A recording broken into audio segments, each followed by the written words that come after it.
আচ্ছা, so 1/80 into 1000, এটাও হচ্ছে 1/80 ইন্টু 1000 প্লাস, এবার V1 কিন্তু V2 কিন্তু 50 না, কারণ এবার প্রত্যেকবার তুমি 10 করে ইউজ করতেছো, সো 10, বাট কয়বার? 5 বার। দেখি এবার রেজাল্টটা কত আসে। তো এবার যদি করো তাহলে তুমি দেখবা 0.053 গ্রাম আসছে। ওকে, দেখো আগের বার কিন্তু আনএক্সট্রাক্টেড রয়ে গেছিলো অনেকখানি, 0.2, বাট এবার 0.053, দ্যাট ইজ এক্সট্রাক্টেড হয়েছে কতটুক?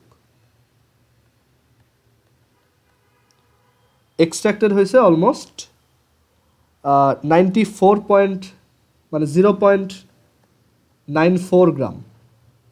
ওকে, বা 94.7%। সো এইটা বেটার না? তো জাস্ট ফর কিউরিয়াসিটি বলো তো, যে আমরা যদি একদম 100% ইয়া করতে চাই, এক্সট্রাক্ট করে ফেলতে চাই, কয়বার এক্সট্রাকশন করতে হবে? Infinite bar. দ্যাট ইজ আমরা একটা সলভেন্ট থেকে কখনোই সলভেন্ট এক্সট্রাকশন ইউজ করে পুরোপুরি একটা জিনিসকে বের করে আনতে পারবো না।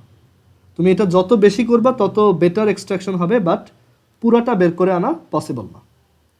ওকে, তাহলে তোমার সারা জীবনই এক্সট্রাকশন করতে হবে, তাহলে হয়তো তুমি পুরোটা এক্সট্রাক্ট করে আনতে পারবা।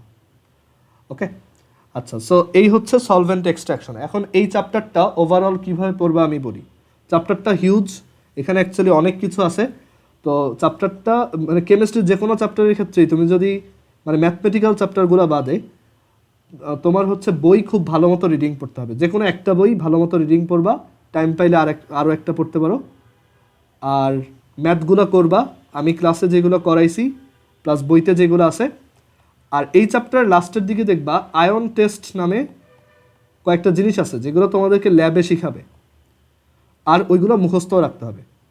আয়ন টেস্ট অনেক সময় এইচএসসিতে এমসিকিউতে দেয়, বাট মেইনলি ওটা প্র্যাকটিক্যালের জিনিস। তো আমি ওইগুলো পড়াবো না, কারণ ওইটা আমি লিখে দিলে তোমাদের জাস্ট মুখস্থই করা হবে, বাট ওইটা বইয়ে এমনিতেও আছে। আর ওইগুলো তুমি যখন প্র্যাকটিক্যালি এক্সপেরিমেন্ট করবা তখন ওইটা তোমার মাথায় ভালো মতো সেট হবে। সো এটা একটু মনে করে এইচএসসির আগ দিয়ে পড়ে ফেলবা আয়ন টেস্ট। আর তুমি দেখবা যে এখানে কিছু ল্যাবরেটরি প্রসেসের কথা আছে, যেমন ডিস্টিলেশন, তারপর হচ্ছে এই যে এক্সট্রাকশন একটা পড়লাম, chromatography, fractional distillation et cetera. So এই ল্যাবরেটরি প্রসেসগুলো একটু রিডিং পড়ো, এখান থেকে কোশ্চেন আসার চান্স নাই সিকিউতে বা অ্যাডমিশনে, বাট এখান থেকে এমসিকিউ আসে। সো এই জিনিসগুলো একটু বই থেকে পড়বা। ওকে, আর মেইন কথা বইতে যা আছে একটু রিডিং পড়ে ফেলবা, আর মেইনলি তুমি মেইন আইডিয়াগুলো ম্যাথ যেগুলো আছে ওইগুলো ঠিক মতো পারলেই হবে। ওকে, সো আজকে এই পর্যন্তই। আল্লাহ হাফেজ। আমরা নেক্সট দিন কেমিস্ট্রি ফার্স্ট পেপার চ্যাপ্টার 3 থেকে আবার কন্টিনিউ করব।